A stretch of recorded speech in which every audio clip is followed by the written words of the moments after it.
9450 model Marky Mads flashing. Ito, una ay connect itong connector, power connector na manggagaling sa vacuum. Normally merong loose wire dito sa taas, okay naman dito sa gilid ang connection nito.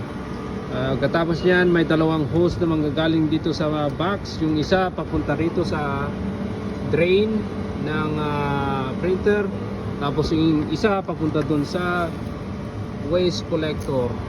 And then after that, sundan nyo lang yung proseso dito sa screen from maintenance button. At saka merong tatlong bagay na kailangan nyo gawin after ng flashing.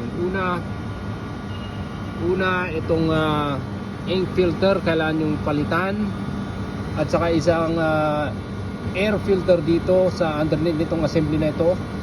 May tatlong bolt dito kailangan yung lugan at itaas ito para mapalitan yung air filter.